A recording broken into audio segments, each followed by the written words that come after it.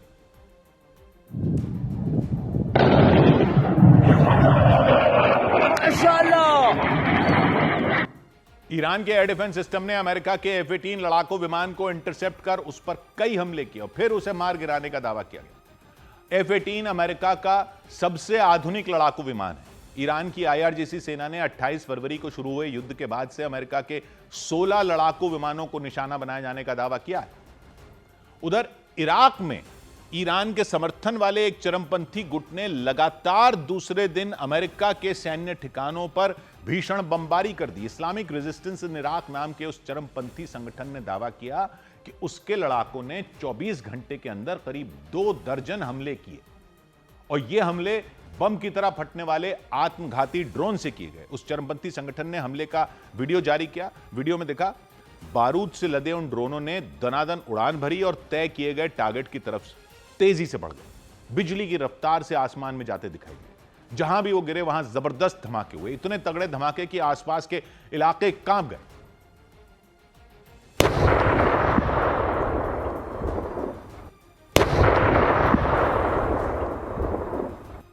Iran के समर्थन वाले गुट इस्लामिक रेजिस्टेंस इन इराक ने बताया कि उसने पूरे इराक में 23 ड्रोन हमले किए और हमलों में अमेरिका के सैनिकों और उनके ठिकानों को निशाना बनाया गया। इस चरमपंथी संगठन ने एक रोज पहले भी इराक में अमेरिकी सेना पर हमला बोला था।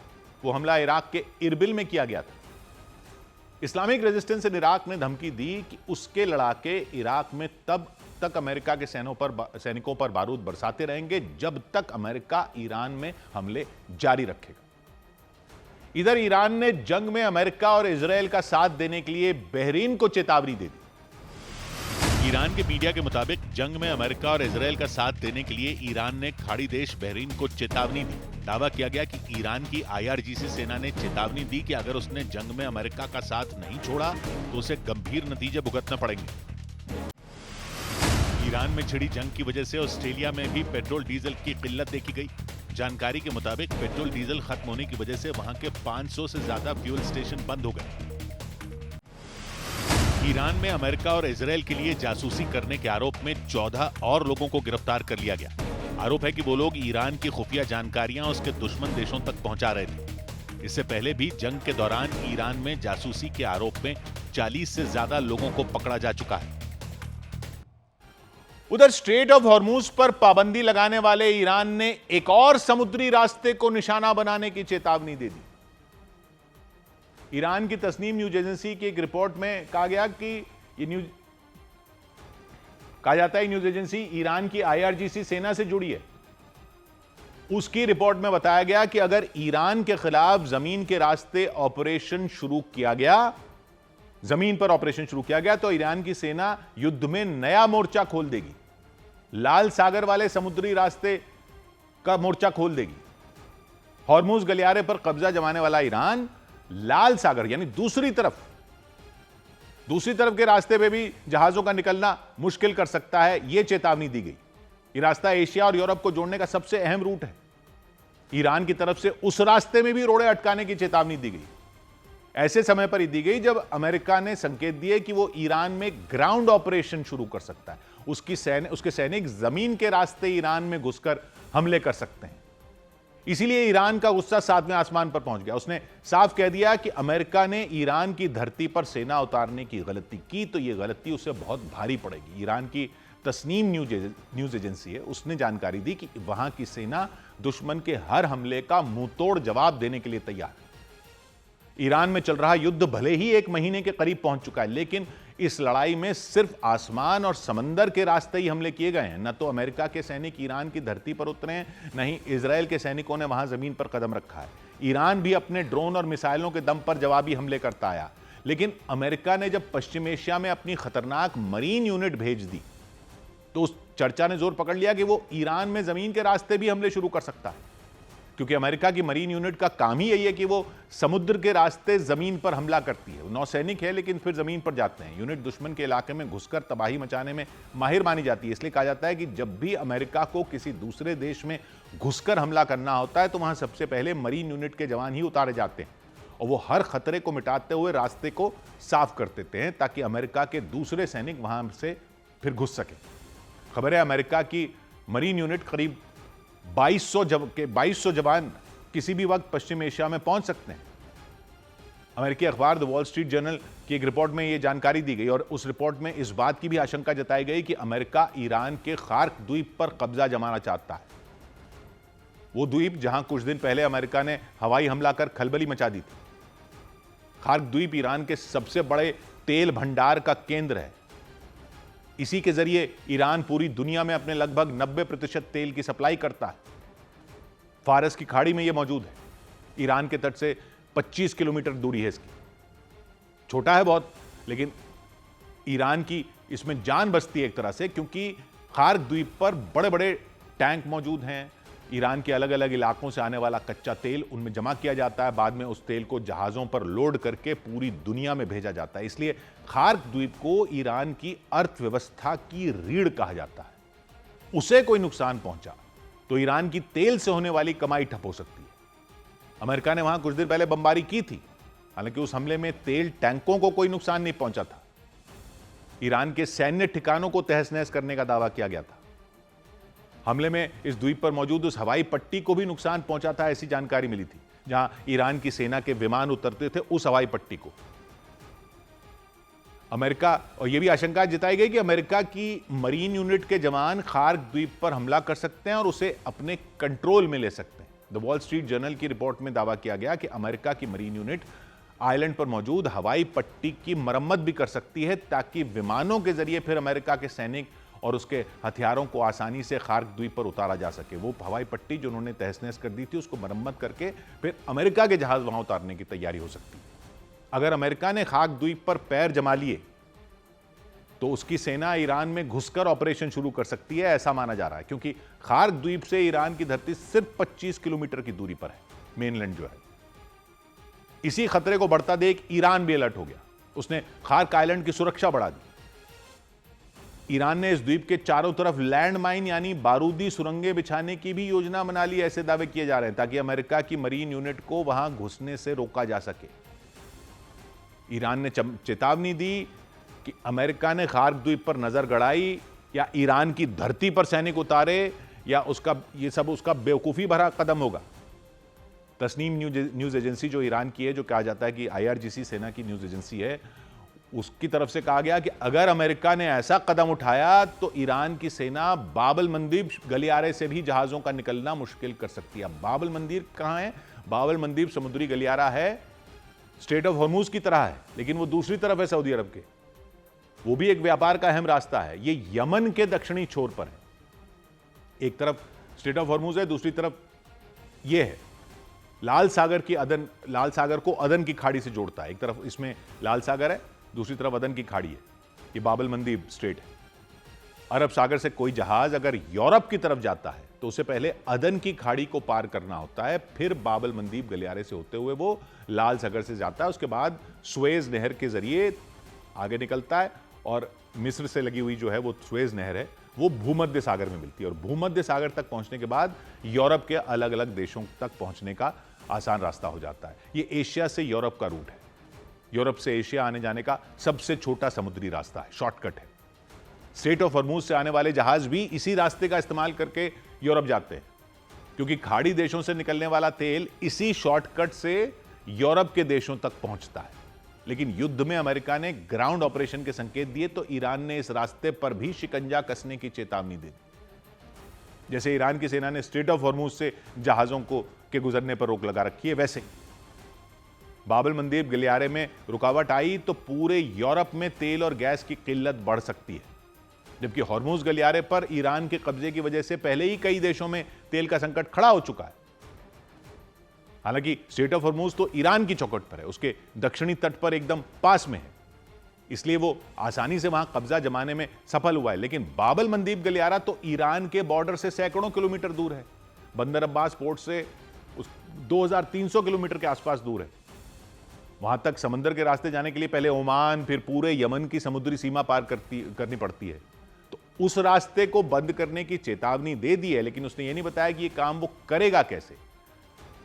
अब वो करेगा कैसे, वो यमन में है। अमेरिका और इजराइल से एक साथ जंग लड़ रहे ईरान के लिए इतनी लंबी दूरी पर सैन्य ऑपरेशन चलाना आसान नहीं होगा। ईरान का ये काम लेकिन उसके समर्थन वाले हूथी लड़ाके कर सकते हैं, क्योंकि ये यमन में है गलियारा, वहां हूथी लड़ाके हैं। हूथी लड़ाके भी ईरान के समर्थन वाले हैं, ईरान उनको समर्थन देता है। हूथी लड़ाके पहले भी बाबल मंदीब गलियारे को बंद करने की धमकी दे चुके हैं। ऐसे में ईरान के एक इशारे पर वो वहां से जहाजों का आना जाना रोक सकते हैं, ऐसी आशंका है। यूरोप के कई देशों में इससे हाहाकार मच सकता है, मारामारी हो सकती है तेल और गैस की, क्योंकि लाल सागर वाले रास्ते में रुकावट आई तो खाड़ी देशों से यूरोप तक जाने वाले तेल के जहाजों को, गैस के जहाजों को पूरे अफ्रीका का चक्कर लगाना पड़ जाएगा। यह रूट लाल सागर वाले रास्ते से करीब 7000 किलोमीटर ज्यादा लंबा है। रास्ता लंबा होता है तो आने जाने में समय भी ज्यादा लगेगा, खर्च भी ज्यादा लगेगा। अगर कोई जहाज अफ्रीका के बाहर से घूमकर यूरोप जाता है तो उसे 10 दिन ज्यादा समय लग सकता है। लाल सागर वाले रास्ते से जाने में 20 दिन लगते हैं तो अफ्रीका वाले रास्ते से 30 दिन लग सकते हैं। वहां जाने में लगने वाला खर्च भी लगभग दुगना हो सकता है। तो ईरान ने लाल सागर वाले रास्ते को अगर बंद कर दिया तो दुनिया के कई देशों के आर्थिक हालात बिगड़ सकते हैं। इधर पश्चिमी मीडिया ने दावा किया कि ईरान के कई बड़े नेताओं के मारे जाने के बाद ईरान की IRGC सेना कुछ अधिकारियों के साथ मिलकर वहां की सरकार चला रही है। अमेरिका और इजराइल ने जंग के पहले ही दिन हवाई हमले कर दिए थे तो ईरान के सुप्रीम लीडर मारे गए थे, बड़े मंत्री मारे गए थे, अधिकारियों को मार गिराया था। मुश्तबा खामनेई को उसके बाद ईरान का सुप्रीम लीडर बनाया गया। लेकिन ईरान की सरकार कौन चला रहा है? तो दावा है कि मुश्तबा खामनेई नहीं बल्कि IRGC सेना और कुछ बड़े अधिकारी चला रहे हैं ईरान की सरकार। सबसे बड़ा नाम वहां के विदेश मंत्री अब्बास अरागची का लिया जा रहा है। अब्बास अरागची युद्ध के दौरान ईरान के पक्ष को दुनिया के सामने रखते आए हैं, वो विदेश मंत्री हैं। जंग के दौरान कई बार ईरान की जनता के बीच भी नजर आए हैं। अब्बास अरागची फिनलैंड और जापान में ईरान के राजदूत भी रह चुके हैं, इसलिए उन्हें विदेश नीति का अच्छा खासा अनुभव है। फिर ईरान की संसद के स्पीकर हैं मोहम्मद बागर गालिबाफ। मोहम्मद बागर गालिबाफ ईरान की IRGC सेना के कमांडर रह चुके हैं, अब स्पीकर हैं। उनका नाम काफी चर्चा में रहा था पिछले दिनों, क्योंकि ट्रंप ने दावा किया था कि जंग रुकवाने के लिए ईरान के एक बड़े नेता से, अधिकारी से, बड़े नेता से उनकी बात हो रही है, बड़े नाम से बात हो रही है। तो तब यह दावा किया गया था कि मोहम्मद बागर गालिबाफ ही वो नेता थे जिनसे ट्रंप बातचीत कर रहे थे। फिर ईरान के राष्ट्रपति हैं मसूद पेजेश्कियान, उन्हें उदारवादी नेता माना जाता है। ईरान की सरकार चलाने वाले नेताओं में उनकी भूमिका काफी अहम हो गई है, अब कहा जा रहा है। पश्चिमी मीडिया तो कह रहा है कि ईरान की सरकार चलाने वालों में ईरान के मुख्य न्यायाधीश गुलाम हुसैन मौसनी का भी नाम है। गुलाम हुसैन मौसनी जो है पहले खुफिया विभाग के प्रमुख थे। ईरान में सरकार के खिलाफ हुए प्रदर्शन में शामिल कई लोगों को जब मौत की सजा सुनाई गई थी तो वो खुफिया विभाग के प्रमुख थे। उनके अलावा IRGC सेना के प्रमुख अहमद वहीदी का नाम भी शामिल है। अहमद वहीदी कई साल से IRGC का हिस्सा हैं। उन्हें ईरान और इराक के बीच हुए युद्ध का अनुभव है। वो ईरान इराक युद्ध हुआ था 80 के दशक में, पहले ईरान के रक्षा मंत्री भी रह चुके हैं। फिर कुद्स फोर्स है, कुद्स फोर्स जो दूसरे देशों में लड़ाके खड़ी करती है IRGC की, उसके कमांडर हैं इस्माइल कानी, उनका नाम आ रहा है। दूसरे देशों में जो ऑपरेशन चलाती है IRGC सेना की टुकड़ी, जैसे जो हूथी को समर्थन करती है या हिजबुल्लाह को समर्थन करती है, वो कुद्स फोर्स है और कुद्स फोर्स के कमांडर हैं इस्माइल कानी। इस्माइल कानी ने 2020 में कुद्स फोर्स की कमान संभाली थी। खुखार कमांडर माने जाते हैं कुद्स फोर्स के वो। आयतुल्लाह अली खामनेई की मौत के बाद ये सभी नेता मिलकर ईरान की सरकार चला रहे हैं, ऐसे दावे किए जा रहे हैं। छोटे छोटे फैसले ये लोग ले रहे हैं। अमेरिका और इजराइल के खिलाफ छिड़ी जंग में पर्दे के पीछे से अपना दिमाग ये लोग लगा रहे हैं। उधर ईरान ने भारत समेत 5 देशों के जहाजों को स्ट्रेट ऑफ हॉर्मूज से बेरोक टोक निकालने की इजाजत दे दी। इनमें भारत के साथ चीन, रूस, इराक और पाकिस्तान शामिल हैं कि इनके जहाज जा सकेंगे। ईरान के विदेश मंत्री अब्बास अराक्ची ने बताया कि उन देशों को हॉर्मूज गलियारे से गुजरने की अनुमति दी जा रही है जिन्हें ईरान अपना दोस्त मानता है। संयुक्त राष्ट्र के महासचिव एंटोनियो गुतरेस की अपील के बाद यह फैसला सामने आया। उन्होंने चिंता जताई दी और संयुक्त राष्ट्र महासचिव ने कि स्ट्रेट ऑफ हॉर्मूज का रास्ता बंद होने की वजह से दुनिया के कई देशों में ईंधन का संकट मंडरा रहा है, लोगों को मुश्किलों का सामना करना पड़ रहा है, क्योंकि स्ट्रेट ऑफ हॉर्मूज बंद होने से कई देशों के जहाज वहां फंस गए हैं। कच्चे तेल और गैस की कीमतें तेजी से बढ़ गई हैं। एशिया, यूरोप, सब जगह हाहाकार मचा है। तो ईरान की तरफ से बड़ा बयान इस पर सामने आया कि भारत समेत 5 देशों को अनुमति दे दी गई है। भारत के साथ चीन और रूस के जहाज स्ट्रेट ऑफ हॉर्मूज से सुरक्षित निकल सकते हैं और इराक और पाकिस्तान को भी ईरान ने इजाजत दे दी कि उनके जहाज भी स्ट्रेट ऑफ हॉर्मूज को बिना किसी रोक टोक के पार कर सकते हैं। इन 5 देशों को ही यह परमिशन दी गई है। जारी किया गया बयान ईरान की तरफ से कि उसके दुश्मन देशों के लिए हॉर्मूज का रास्ता बंद ही रहेगा, यानी वो अपने दुश्मन देशों के जहाजों को वहां से गुजरने नहीं देगा। ईरान ने अनुमति देने के साथ ही अपनी कुछ शर्तें भी रखी हैं, ऐसी भी बातें सामने आ रही हैं। जहाज निकालने के लिए सुरक्षा नियमों का पालन करना होगा, ऐसी शर्त है। ऐसा सामने आ रहा है कि स्ट्रेट ऑफ हॉर्मूज का रास्ता पार करने से पहले जहाजों को ईरान के अधिकारियों से संपर्क करना होगा, तभी वो जहाज वहां से लेकर जा पाएंगे। इधर इजराइल के एक अखबार के मुताबिक ट्रंप ने पिछले हफ्ते नेतन्याहू के एक प्रस्ताव को ठुकरा दिया था। क्या प्रस्ताव था वो? नेतन्याहू ने ट्रंप को प्रस्ताव दिया था कि वो ईरान की जनता का सहारा लेकर वहां की सरकार को गिरा सकते, लेकिन ट्रंप ने नेतन्याहू के इस प्रस्ताव को ठुकरा दिया था, ऐसा दावा किया जा रहा है। उन्होंने कहा कि अगर उन्होंने ईरान की जनता को उकसाया, वो सड़कों पर अगर आ गई, तो ईरान की IRGC सेना वहां खून की नदियां बहा देगी। तो इसी डर से ट्रंप ने नेतन्याहू की बात नहीं मानी, ऐसा दावा किया गया। उन्होंने नेतन्याहू का प्रस्ताव ठुकरा दिया। ये द टाइम्स ऑफ इजराइल के मुताबिक ये बातचीत, टाइम्स ऑफ इजराइल का अखबार है, ये बातचीत 17 मार्च को ये हुई थी। इजराइल ने हवाई हमले कर ईरान के कई बड़े मंत्रियों और अधिकारियों को तो पहले ही मार गिराया था। सुरक्षा प्रमुख अली लारीजानी को भी मार गिराया था। तो उस वक्त नेतन्याहू ने ट्रंप को फोन किया था। ऐसा कहा जा रहा है कि कई बड़े अधिकारियों के मारे जाने से ईरान की सरकार में हाहाकार मचा हुआ है, सरकार कमजोर पड़ गई है। तो नेतन्याहू ने ट्रंप से कहा कि ईरान की सरकार को गिराने का अच्छा वक्त यही हो सकता है और इस मौके का फायदा उठाना चाहिए और ईरान की जनता का सहारा लेकर वहां की सरकार को गिराने का यह सही वक्त है। लेकिन अखबार की रिपोर्ट कहती है कि ट्रंप ने नेतन्याहू की बात से इनकार कर दिया, उनके सुझाव से इनकार कर दिया। एक दिन का इंतजार करने की उन्हें सलाह दी, क्योंकि नेतन्याहू ने ट्रंप को 17 मार्च को फोन किया था और 18 मार्च को ईरान में पर्शियन फायर फेस्टिवल मनाया जाने वाला था नौरूज से पहले। उनके नए साल नौरूज से एक दिन पहले ये फायर फेस्टिवल मनाया जाता है। ट्रंप ने कहा था कि अगर इस त्योहार को मनाने के लिए लोग सड़कों पर इकट्ठा हुए, उस वक्त उन्होंने ईरान की सरकार के खिलाफ अगर प्रदर्शन किए तो वो इस मौके का फायदा उठा लेंगे। लोगों को ईरान की सरकार के खिलाफ उकसाने का वो मौका होगा जब इस फेस्टिवल में, त्योहार में लोग बाहर निकलें और सरकार के खिलाफ नारे लगाएं या प्रदर्शन करें, तब सरकार गिर सकती है। लेकिन 18 मार्च को जब यह त्योहार मनाया गया तो सरकार के खिलाफ कोई प्रदर्शन हुआ ही नहीं, ऐसा कुछ दिखा ही नहीं, ऐसी कोई खबर ही नहीं आई, सब कुछ शांत से हो गया। दावा किया गया कि इसी वजह से नेतन्याहू का ईरान की सरकार को गिराने का प्लान फेल हो गया था।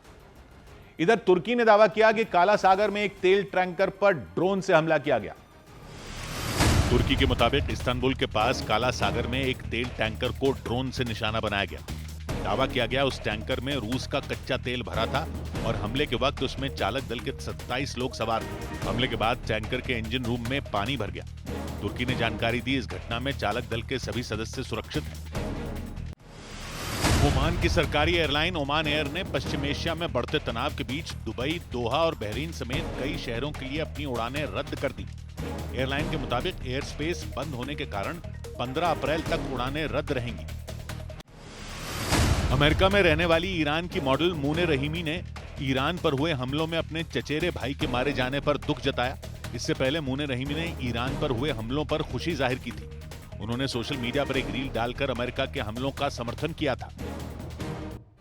उधर इजरायल ने दावा किया कि उनकी सेना ने ईरान की IRGC सेना के नेवी कमांडर को मार गिराया। इजरायल के मुताबिक ईरान के बंदर अब्बास शहर में हमला करके उसकी सेना ने ईरान की नेवी के कमांडर अली रजा तंगसरी को ढेर कर दिया।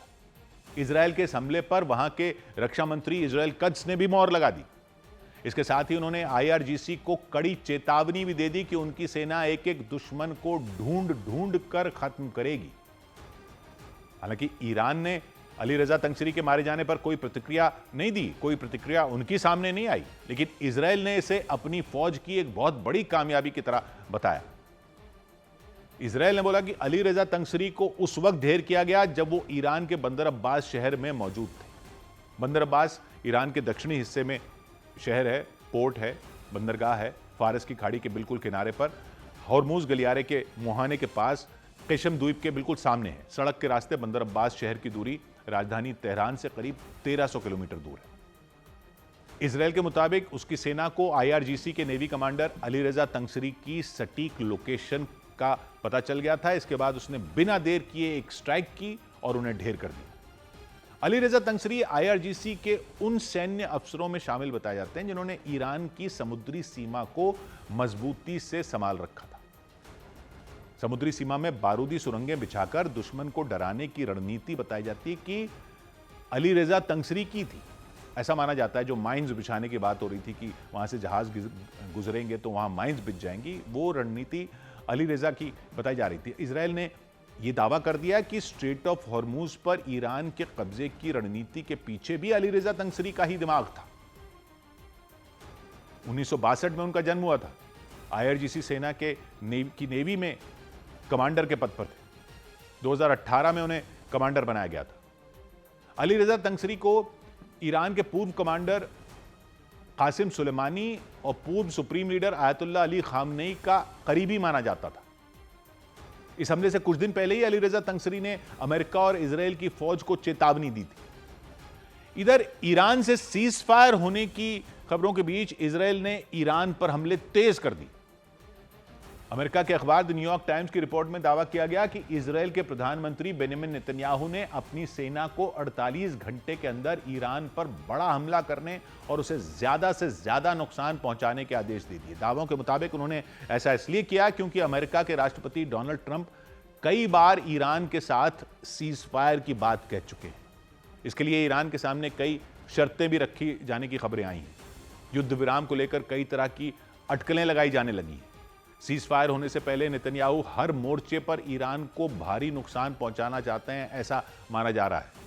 और इसी मकसद को पूरा करने के लिए उन्होंने सेना को 48 घंटे का समय दे दिया है। इजरायल की सेना ईरान के महत्वपूर्ण ठिकानों का पता लगाकर वहां हवाई हमले करे, ऐसा कहा जा रहा है कि वो 48 घंटे दिए हैं उसके लिए। न्यूयॉर्क टाइम्स की रिपोर्ट के मुताबिक नेतन्याहू चाहते हैं उनकी सेना ईरान की IRGC सेना के सारे महत्वपूर्ण ठिकानों के साथ साथ ईरान के महत्वपूर्ण औद्योगिक ठिकानों पर भी हमला करे। नेतन्याहू का आदेश मिलने के बाद इजरायल की सेना ईरान में हथियारों के गोदामों, हथियार बनाने वाली फैक्ट्रियों पर हमले तेज कर सकती है, ऐसा माना जा रहा है। तो दावे यह हैं कि नेतन्याहू की इस प्लानिंग का मकसद ईरान की परमाणु क्षमता को पूरी तरह नष्ट करना है और ईरान की बैलिस्टिक मिसाइलों की खेप को भी पूरी तरह से वो खत्म करना चाहते हैं। यानी नेतन्याहू हर मोर्चे पर ईरान की घेरेबंदी कर उसे बड़ा नुकसान पहुंचाना चाहते हैं। अगर सीजफायर होने वाला है उससे पहले ईरान को ऐसे हालात में पहुंचाना उनका मकसद लग रहा है जिससे वहां की जनता अपनी सरकार के खिलाफ खड़ी हो जाए। ईरान की सरकार के खिलाफ जनता सड़कों पर उतर आए, सत्ता परिवर्तन के लिए आंदोलन शुरू कर दे, इसका फायदा उठाकर वहां आसानी से रिजीम चेंज जो बार बार कहा जा रहा है, सत्ता परिवर्तन वो करवाया जा सके, ऐसा मकसद बताया जा रहा है। उधर लेबनान में हिजबुल्लाह के ठिकानों पर लगातार हो रहे हमलों के बीच उसके कमांड सेंटर को भी तबाह करने का दावा किया गया। बताया गया इजरायल की सेना ने दक्षिणी लेबनान में भीषण बमबारी की और हिजबुल्लाह को बड़ी चोट पहुंचाई। इजरायल के हवाई हमलों में हिजबुल्लाह का एक कमांड सेंटर और उसके हथियारों का एक बड़ा ठिकाना पूरे तरीके से बर्बाद हो गया। इजरायल के साथ कुवैत ने भी हिजबुल्लाह को घेरना शुरू कर दिया, ऐसा खबर है। तुर्की की न्यूज एजेंसी अनादोलू एजेंसी के मुताबिक कुवैत ने एक बड़ी साजिश को नाकाम कर दिया जिसमें कुवैत के बड़े नेताओं को निशाना बनाने की प्लानिंग की जा रही थी। बताया गया कि वहां के अधिकारियों ने 6 लोगों को गिरफ्तार किया जो हिजबुल्लाह से जुड़े थे। यानी एक तरफ हिजबुल्लाह के ठिकानों पर हमले किए जा रहे हैं, दूसरी तरफ उससे जुड़े लोगों को गिरफ्तार किया जा रहा है। उसके कमांड सेंटर पर हवाई हमले का दावा कर दिया गया। वीडियो भी जारी किया गया। वीडियो में एक इमारत पर खौफनाक हमला होता दिखाई दिया।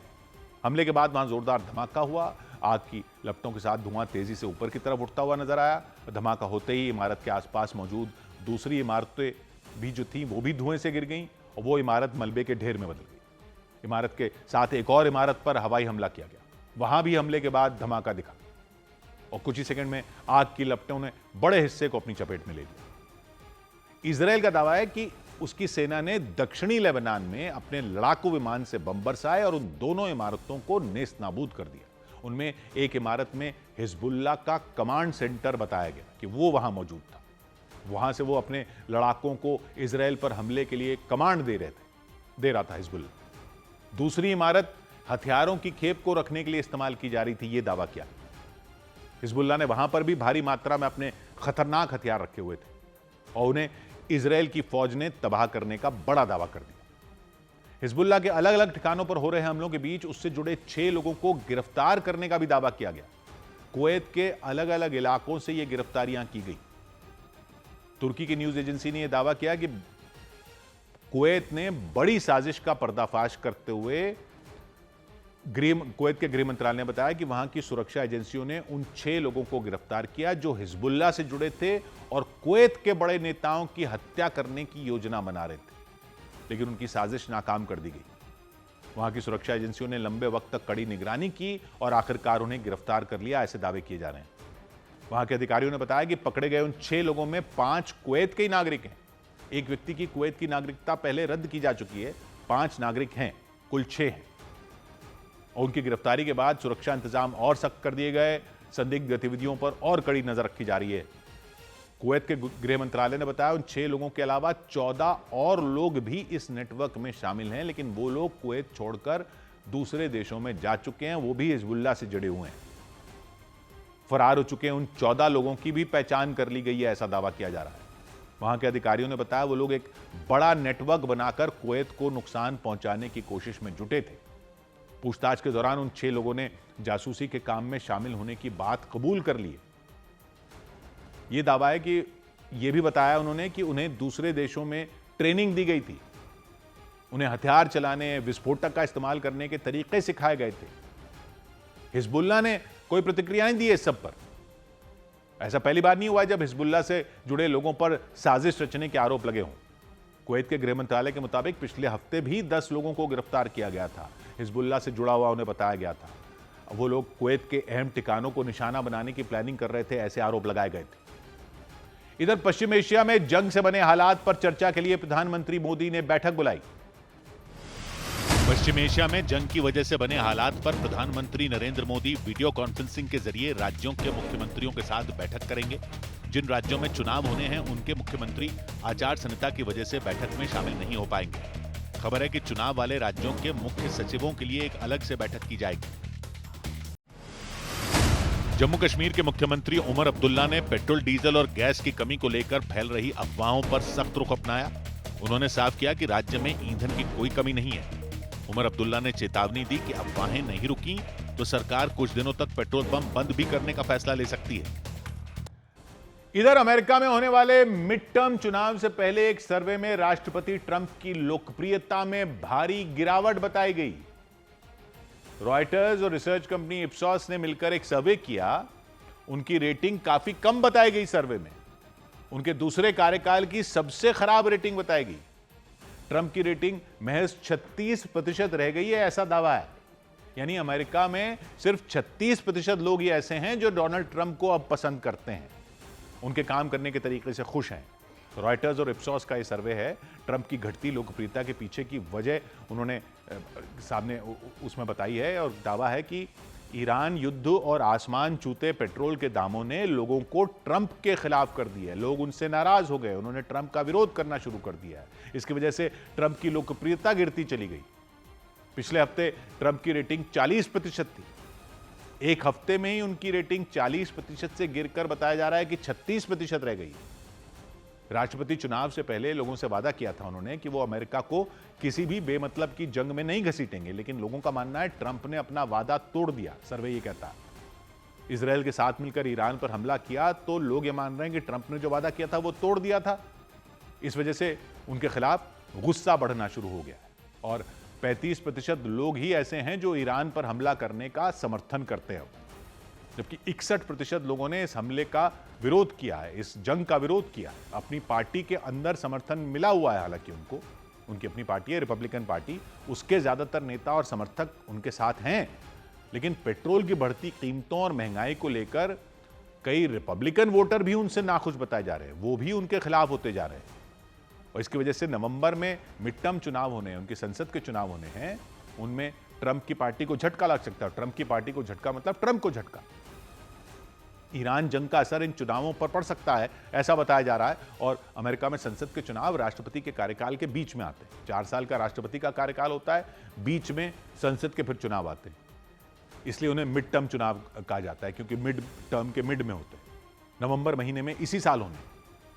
संसद में किस पार्टी को बहुमत मिलेगा इसी साल पता चलना है, किस पार्टी के ज्यादा नेता होंगे संसद में। अगर डोनाल्ड ट्रंप की पार्टी इस चुनाव में जीत गई तो संसद में ट्रंप के पार्टी के ज्यादा नेता होंगे, यानी ट्रंप का समर्थन करने वाले ज्यादा होंगे और वो आसानी से फिर वो फैसले ले सकते हैं। लेकिन अगर इस चुनाव में डेमोक्रेटिक पार्टी की जीत हुई, डेमोक्रेटिक पार्टी के ज्यादा सांसद चुने गए, यानी विपक्षी पार्टी के ज्यादा सांसद चुने गए, तो संसद में जब वो ज्यादा हो जाएंगे तो ट्रंप का जो हर फैसला आएगा उसमें अड़ंगा डाल सकते हैं। यानी चुनावों के बाद भी राष्ट्रपति तो ट्रंप ही रहेंगे, क्योंकि राष्ट्रपति चुनाव नहीं है, संसद का चुनाव है। लेकिन वो अपने हिसाब से फैसले लेने में उनको दिक्कतें शुरू हो जाएंगी, क्योंकि अगर विपक्षी पार्टी संसद में आ गई तो वो फैसलों पर अड़ंगे डालती रहेगी। और मिड टर्म चुनावों से पहले ट्रंप को अमेरिका के फ्लोरिडा में भी एक बड़ा झटका लग गया। वहां स्पेशल चुनाव हुआ और ट्रंप की पार्टी 2 सीटों पर हार गई। दोनों सीटें ऐसी थीं जो ट्रंप की पार्टी का गढ़ मानी जाती हैं, रिपब्लिकन पार्टी का। लेकिन रिपब्लिकन पार्टी के उम्मीदवार इन दोनों सीटों पर चुनाव हार गए, पहले कभी नहीं हारे थे, मतलब ये गढ़ था उनका। और ये भी ईरान जंग को ही इसकी वजह माना जा रहा है। अमेरिका की आधी से ज्यादा आबादी ईरान में छिड़ी जंग के खिलाफ है, ऐसा कहा जा रहा है। रॉयटर्स के एक सर्वे में भी ये बात सामने आई। इसके बाद वहां हुए स्पेशल चुनाव में फ्लोरिडा में इस जंग का असर दिखाई दिया नतीजों पर। ट्रंप की पार्टी फ्लोरिडा की 2 सीटों पर बुरी तरह हार गई। वही सीटें हैं जहां पर ट्रंप का प्राइवेट रिजॉर्ट है, मारा-लागो उनका प्राइवेट रिजॉर्ट है, जहां से वो कई बार रहते हैं वहां पर, वहीं से कई फैसले लेते हैं। वेनेजुएला वाला फैसला भी उन्होंने मारो-लागो में रहते हुए ही लिया था। ट्रंप हर महीने एक बार यहां जरूर आते हैं, पूरी टीम के साथ यहां मीटिंग करते हैं। एक घर भी है, रिजॉर्ट भी है। तो फ्लोरिडा में उसी जगह पर ट्रंप अपनी पत्नी और बेटे के साथ मतदान करने भी आए थे। इसके बाद भी ट्रंप को यहां करारी हार का सामना करना पड़ा। ट्रंप के सियासत में आने के बाद पहली बार ऐसा हुआ है जब फ्लोरिडा की इन सीटों पर उनकी पार्टी हारी हो। डेमोक्रेटिक पार्टी को यहां पर जीत मिली है। ट्रंप की रिपब्लिकन पार्टी का गढ़ मानी जाती थी ये सीट। ट्रंप की पार्टी को कभी हार का मुंह नहीं देखना पड़ रहा था यहां पर, लेकिन इस बार ट्रंप की पार्टी इन दोनों सीटों पर हार गई और दावा किया गया कि इसकी सबसे बड़ी वजह ईरान में छिड़ी जंग है।